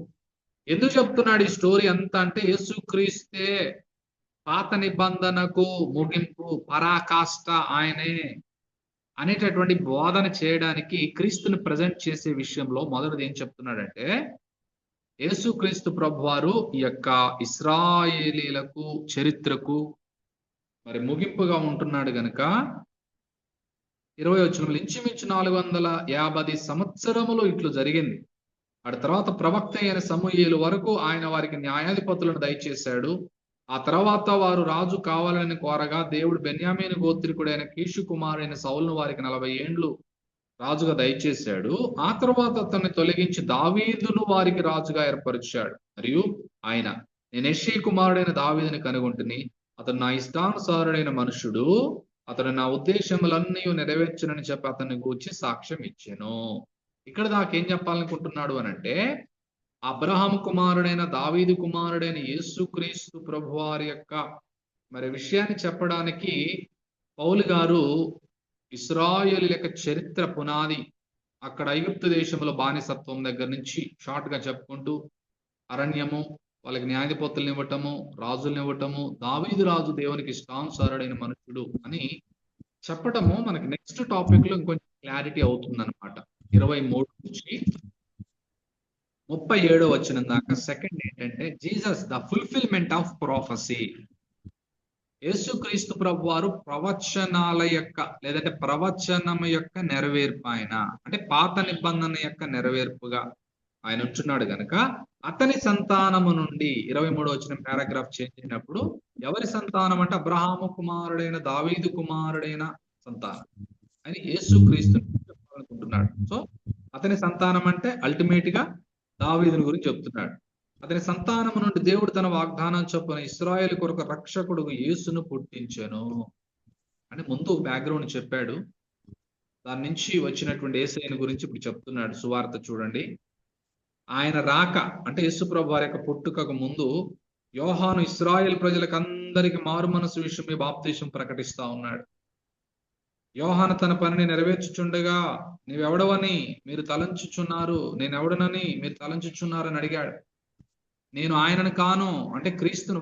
ఇశ్రాయేలీలందరూ ఒక ఆయన కొరకు ఎదురు చూస్తున్నారు. ఆయనే క్రీస్తు అని వీళ్ళు చెప్తున్నారు. పౌలు, పేతురు వీళ్ళందరూ ప్రజెంట్ చేశారు. అయితే చాలా మంది నమ్మలేదు. పాత నిబంధన, ప్రవక్త, ధర్మశాస్త్రము, మోషే దగ్గర నీలాంటి ప్రవక్త నేను ఒకరిని లేపుతానని చెప్పినటువంటి విషయం యేసుప్రభు వారు వచ్చి పరిచర్య చేసి అద్భుతాలు చేసినప్పటికి కూడా ఇశ్రాయేల్ చాలా మంది ఆయన నమ్మలేదు. అలాంటి పరిస్థితిలో వాళ్ళే ఆయనకి సిలువ వేశారు. యూదులే ఆటంకంగా ఉన్నారు ప్రారంభ దినాలలో సువార్త కొరకు. నమ్మని యూదులు, వీళ్ళు నమ్మిన యూదులు. క్రీస్తుని నమ్మని యూదులు వేరే. సో క్రీస్తుని నమ్మినటువంటి యూదులు పౌలు, పేతురు, అపోస్తలులు వీళ్ళందరూ కూడా. సో తద్వారా నేను ఆయనను కాను అంటున్నాడు యోహాను.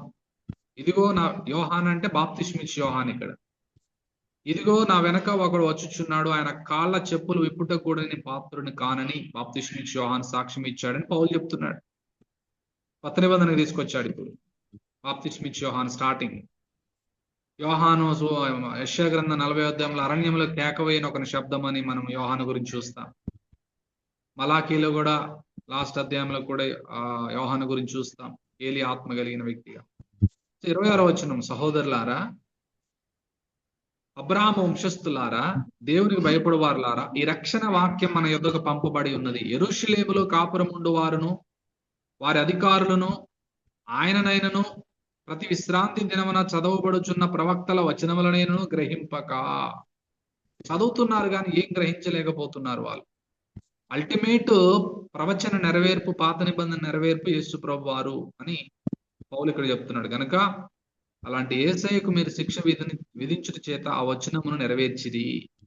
ఆయన యందు మరణమునకు తగిన హేతువేమి కనబడకపోయినా ఆయనను చంపించి మరి చంపాలని మరి ఆ రోజు యూదులు అనేక మంది పిలాతును వేడుకున్నారు. వారు ఆయన గూర్చి రాయబడినన్నీ కూడా నెరవేరిన తర్వాత ఆయనను రాను మీద నుండి దింపి సమాధులు పెట్టారు చనిపోయిన తర్వాత.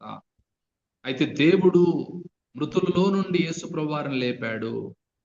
ఆయన గలిలయ నుండి యెరూషలేమునకు తనతో కూడా వచ్చిన వారికి అనేక దినాలు కనపడ్డాడు. అంటే 40 రోజులు.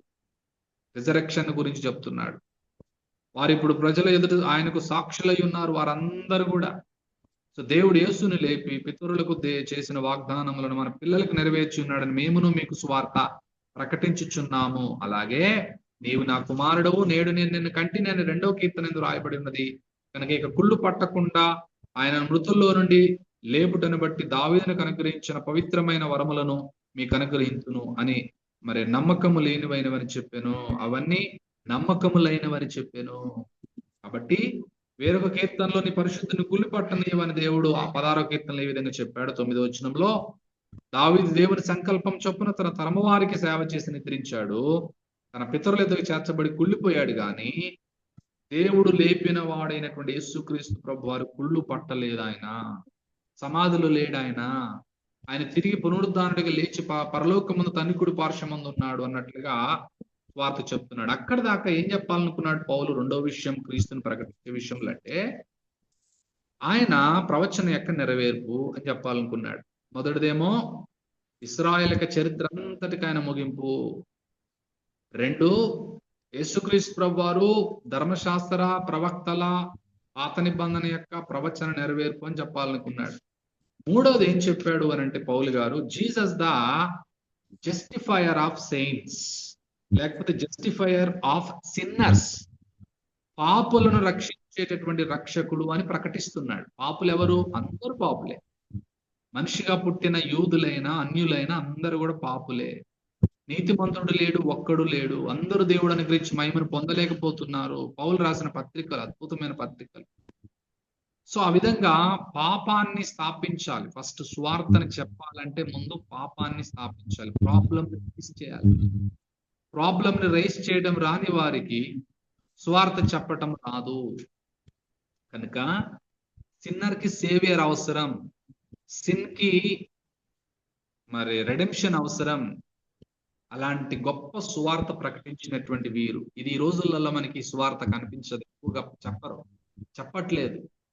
బాడీకి మాత్రమే చెప్తున్నారు, కానీ సువార్త అనేది సోల్కి, ఆత్మకి, అపరాధముల చేత పాపముల చేత చచ్చినటువంటి మన ఆత్మను క్రీస్తులో బ్రతికించిన దానికి సంబంధించినది గనక 38 నుంచి, కాబట్టి సహోదరులారా మీకు ఈయన ద్వారానే పాప క్షమాపణ ప్రచురమగుచున్నదనియు.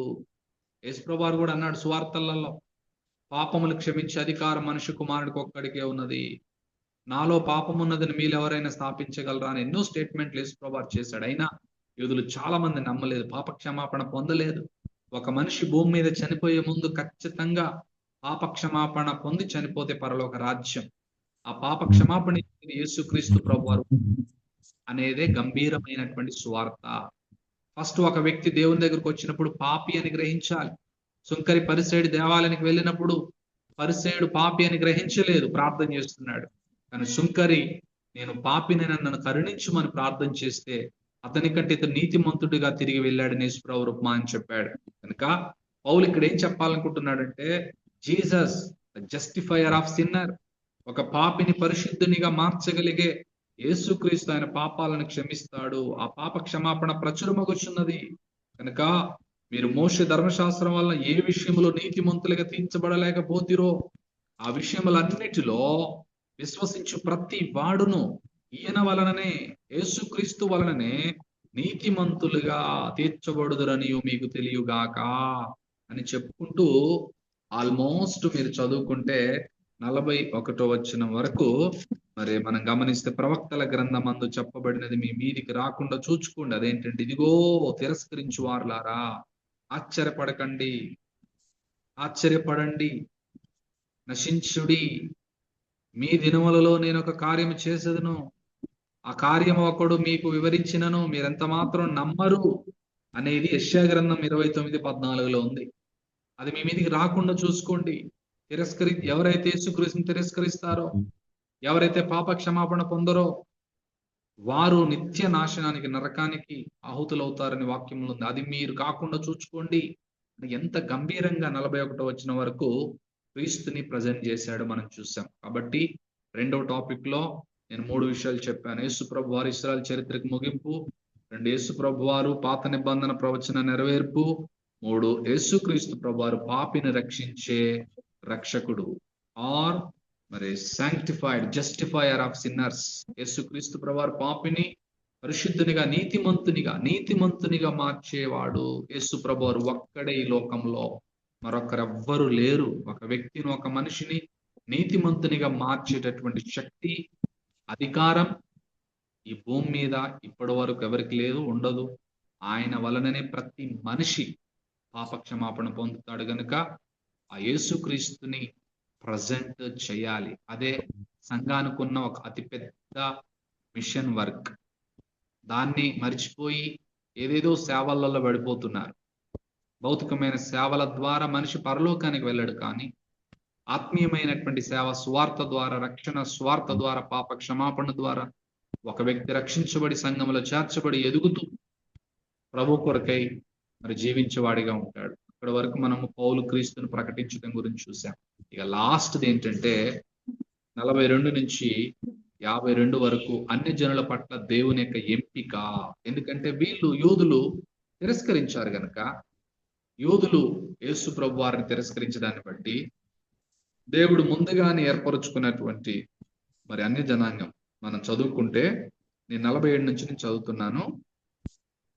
ఏలయనగా నీవు భూదిగంతముల వరకు రక్షణార్థముగా ఉండునట్లు నేను అన్ని జనులకు వెలుగుగా ఉంచి ఉన్నాను అని దేవుడు మరి పౌలుకి ఆజ్ఞాపించిన విషయాన్ని చెప్తూ 48లో, అన్ని జనులు ఆ మాట విని సంతోషించి దేవుని వాక్యమును మహిమపరిచిరి, మరియు నిత్య జీవమునకు నిర్ణయింపబడిన వారందరూ విశ్వసించిరి. ప్రభు వాక్యం ఆ ప్రదేశం అంతటా వ్యాపించెను. కానీ యూదులు మాత్రము భక్తి మర్యాదలు గల స్త్రీలను, పట్టణపు ప్రముఖులను రేపి పౌలుకును బర్నబాకును హింస కలగజేసే వారిని తమ ప్రాంతాల నుండి వెళ్ళగొట్టిరి. సో అప్పుడు వీరు తమ పాదధూళిని వారి తట్టు దులిపి వేసి ఏకోనియాకు వచ్చారు. అయితే శిష్యులు ఆనందభరితులై పరిశుద్ధాత్మతో నిండుకొనిన వారైది. కాబట్టి మరి దేవుడు అన్య జనులను ఏ విధంగా ఎన్నుకున్నాడో, అన్య జనాంగాన్ని, అన్య జనుల పట్ల దేవుని యొక్క ఎంపిక ఏ విధంగా ఉందో తద్వారా వాళ్ళు ఏ విధంగా రియాక్షన్ అయ్యారో 42 నుంచి మీరు 44 వచనాలలో అక్కడ ఉన్నటువంటి వారు ఏది అంత్యోక్యలో ఏ ప్రాంతాలకైతే వీళ్ళు వెళ్ళి సువార్త చెప్పారో సమాజ మందిరాలలో యూదులు కావచ్చు అన్యులు కావచ్చు, వాళ్ళందరూ ఏమంటున్నారంటే మాకు ఇంకా చెప్పండి, తమతో చెప్పవనని జనులను వేడుకున్నారు. జనులు పౌలుని బర్నబాని వేడుకున్నారు. సమాజ మందిరంలో వారు లేచిన తర్వాత అనేకులు యూదులను భక్తిపరులైన యోధా మత భ్రవిష్ఠులను పౌలును బర్నబాను వెంబడించారు. వీరు వారితో మాట్లాడుతూ దేవుని కృపయందు నిలకడగా ఉండండి అని వారిని హెచ్చరించారు. వీరు ఇంకా మరుసటి విశ్రాంతి దినం దాకా దాదాపుగా పట్టణమంతయు దేవుని వాక్యం వినుటకు కూడి వచ్చారు. వాళ్ళ ఇనిషియల్ రియాక్షన్ మనం చూస్తూ ఉంటున్నాం అన్నమాట. తర్వాత 45 నుంచి 49లో మరుసటి విశ్రాంతి దినమున దాదాపు ఆ పట్టణం మంది దేవుని వాక్యం వినుటకు కూడి వచ్చారు.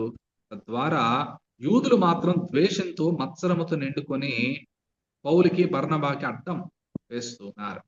తద్వారా తదుపరి రెస్పాన్స్ యూదులది ఎలా ఉందంటే నెగిటివ్ గా ఉంది. అప్పుడు పౌలు బర్నబా ధైర్యంగా ఇట్లా అన్నారు, దేవుని వాక్యం మొదట మీకు చెప్పుట ఆవశ్యకమే, ఎందుకంటే మొదటి యూదునికి అటు తర్వాత గ్రీసు దేశస్తుని కానీ వాక్యం ఉంది కనుక, అయినను మీరు దాన్ని త్రోసివేసి మిమ్మల్ని మీరే నిత్యజీవానికి అపాత్రులుగా ఎంచుకుంటున్నారు గనుక ఇదిగో మేము అన్ని జనుల యొద్దకు వెళ్ళుచున్నాము. This is the turning point అన్నమాట. అన్ని జనుల యొద్దకు వెళుతున్నాం అనే గ్లోబల్ క్రూసేడ్. అన్ని జనులకు అపోస్తులుడిగా పౌలు ప్రాముఖ్యంగా దేవుని చేత ఎంపిక చేయబడి అతడు అద్భుత రీతిగా 14 నుంచి ఏ విధంగా అతడు ఈకోనియాలో జరిగినటువంటి పరిచర్య దగ్గర నుంచి లుస్త్రా ఇంకా అనేక ప్రాంతాలు పౌలు ఏ విధంగా వెళ్ళాడో మనము మొదటి మిషనరీ ప్రయాణ ప్రారంభాన్ని మనం 13వ అధ్యాయంలో చూసాం. కనుక ఈ విషయాలన్నీ మీరు మనసులో ఉంచుకొని ముందుకు సాగాలని దేవుడు ఈ రాత్రి జాయిన్ అయ్యి చక్కగా విన్న బిడ్డలందరినీ మన సంఘాలను దేవుడు తన మహిమ కొరకే వాడుకొని అనేకులను కూడా దేవుడు నడిపించులాగా రాత్రి యొక్క వాక్యాన్ని దేవుడు మనందరి కొరకై దీవించి ఆశీర్వదించును గాక. Amen. Power to brother Jashuva.